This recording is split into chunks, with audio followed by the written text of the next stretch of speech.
कहीं चले जाओ भैया, अंत में काम तो राम नाम से बनेगा।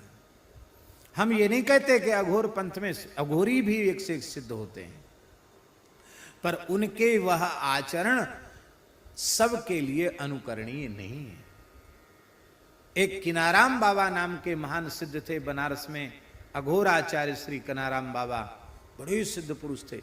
वो महाराज वेशभूषा से अघोरी थे, पर वे भगवान श्री राम के अनन्य भक्त थे, निरंतर राम नाम का जप करते रहते थे।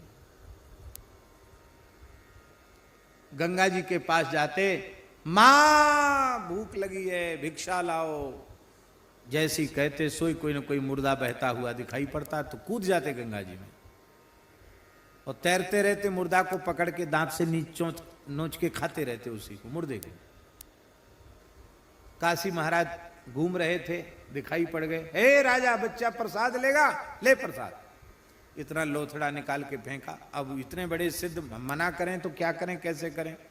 ऐसे ही उन्होंने अपना दुपट्टा किया तो पूरा दुपट्टा मेवा मिश्री अखरोट बादाम हरी हरी इलायची इस सब से भर गया पूरा दुपट्टा। ऐसे सिद्ध थे महाराज। एक जगह उन्होंने मंदिर बनाया किनाराम बाबा ने, हनुमान जी का मंदिर, अभी भी है वो, बनारस के आसपास की बात। तो महात्मा लोग जानते हैं हनुमान जी का मंदिर कैसे बनाते। एक चबूतरा बना दिया, हनुमान जी रख दिए, महावीरी लगा दी, फिर कोई भगत आएगा तो फिर वो दीवाल उठवा देगा, कोई भगत आएगा तो छत डलवा देगा, ऐसी कोई किवाड़ लगा देगा, ऐसी धीरे धीरे मंदिर बन जाता। महात्माओं के ऐसे ही काम होते हैं। तो दीवाल तो उठ गई, पटाव के लिए मिस्त्री आ गए, लेकिन जिस व्यक्ति ने पत्थर और गाटर लकड़ी देने के लिए कहा था वो व्यक्ति आया ही नहीं। मजदूर बोले बाबा हमारा तो दिन बेकार हो गया। बाबा बोले कोई बात नहीं, गैया के गोबर के कंडा तो हैं, छाया करनी, हनुमान जी को छाया कर देते हैं। तो ऐसी पुरानी धुरानी लकड़ी उस पर बिछवा दी और ऊपर से कंडों से उसकी छत कंडों से छाया कर दी। बोले तुम्हारा काम हो गया, मजदूरी ले और जाओ। अरे बोले महाराज पानी बरसेगा, सब कंडा गर जाएंगे, इससे थोड़ी कुछ पानी रुकेगा। अच्छा वो नहीं रुकेगा। बाबा उठ के आए धूना से, कंडा की छत देखी, बड़े हंसे, बोले जा बाबा राम नाम की महिमा से पक्का हो जा। जैसे ही का राम नाम की महिमा से पक्का हो जा, महाराज कंडे की छत पक्की छत बन गई। आज भी वो पक्की छत वाला मंदिर है, लेंटर बन गया महाराज, उस जमाने की बात। पर वे किनाराम बाबा भी यही बात कहते थे कि हमारी और किसी बात को मत देखो, केवल इतना समझो कि यदि कल्याण चाहते हो तो राम राम करो। धन्य है भारतवर्ष की पवित्र परंपरा, जहां मरने के बाद भी लोग कीर्तन करते, राम नाम सत्य है, गोपाल नाम सत्य है, सत्य बोलो गत्य है, क्योंकि राम नाम ही सो अंत सब ही को काम रे। अंत में काम तो राम नाम ही आएगा। जग नभ बाटिका रही है फल फूली रे,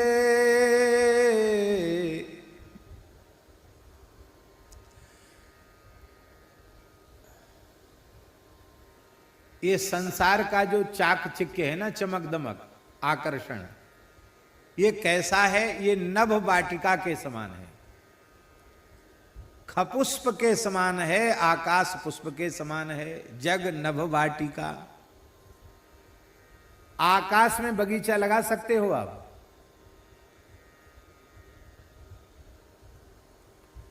बेला चमेली जूही तुलसी ये सब आकाश में लगा सकते हो आप। फूल खिला सकते हो? नहीं खिला सकते। क्यों?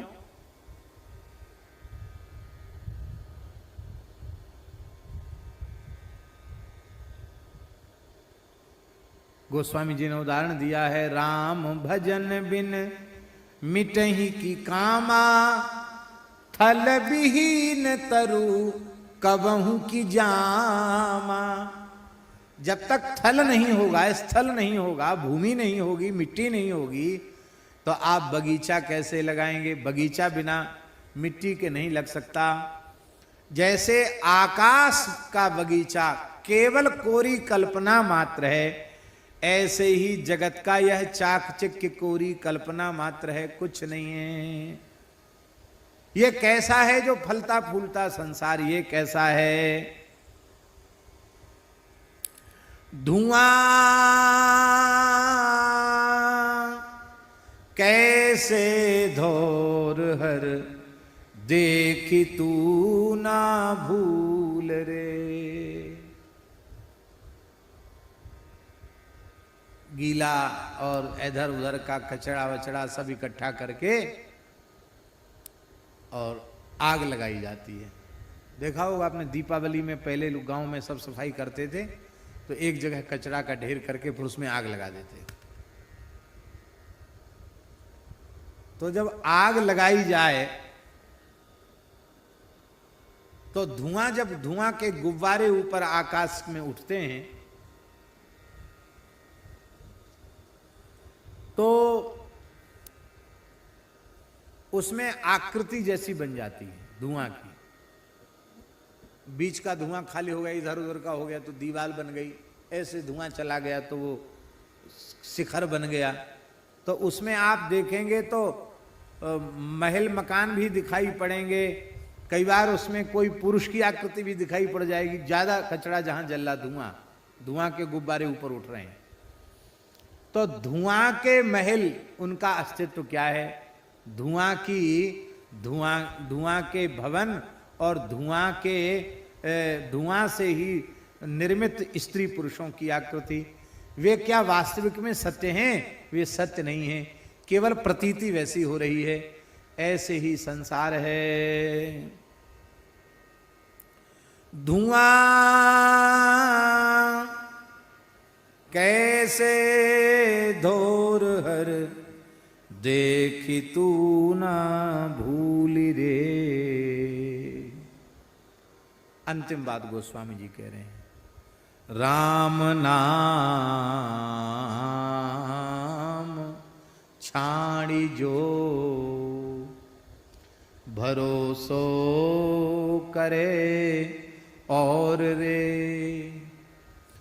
तुलसी परोसो त्यागी, मांगे कूर कौर रे। तुलसी परोसो त्यागी, मांगे कूर कौर रे। श्री राम नाम को छोड़कर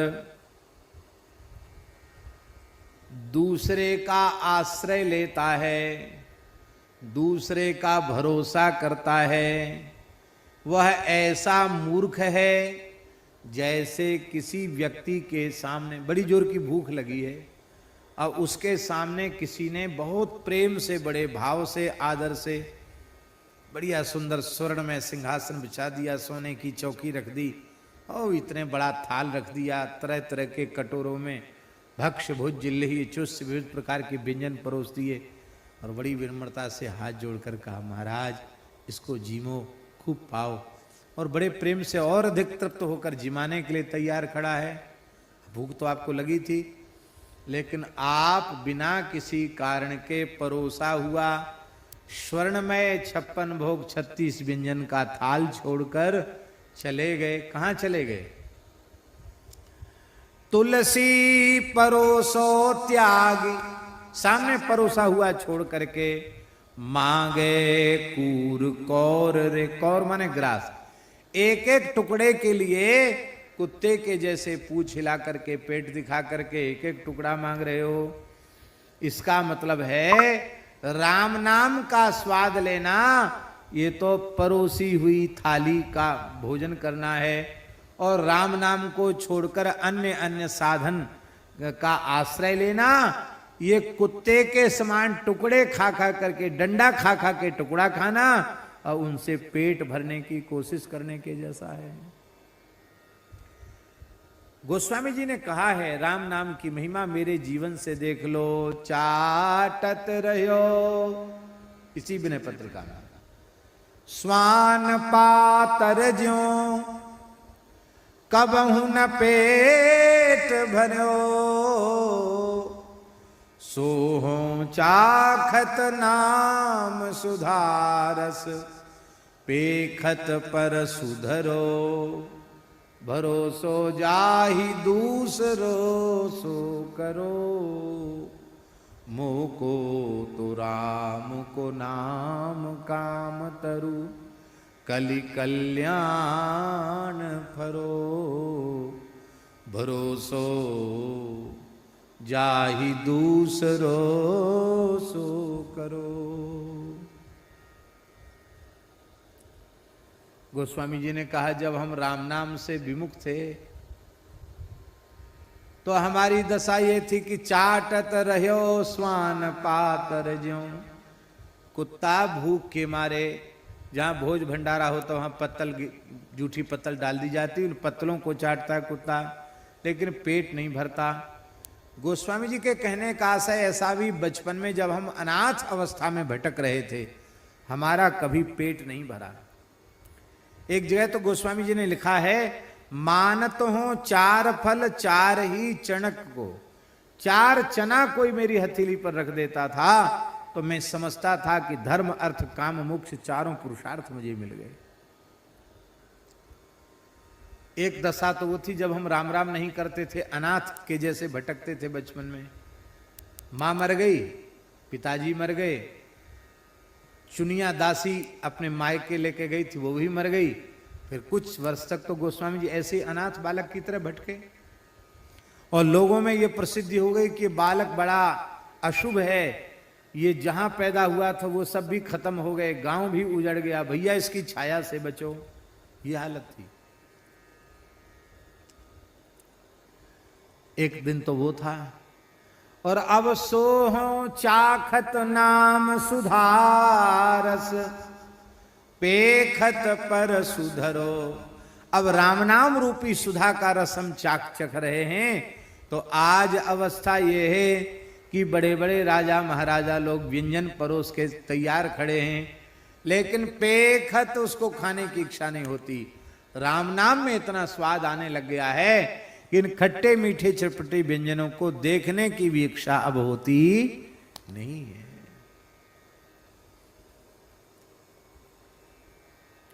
इसलिए भैया अनन्य भाव से श्री राम नाम का आश्रय लो।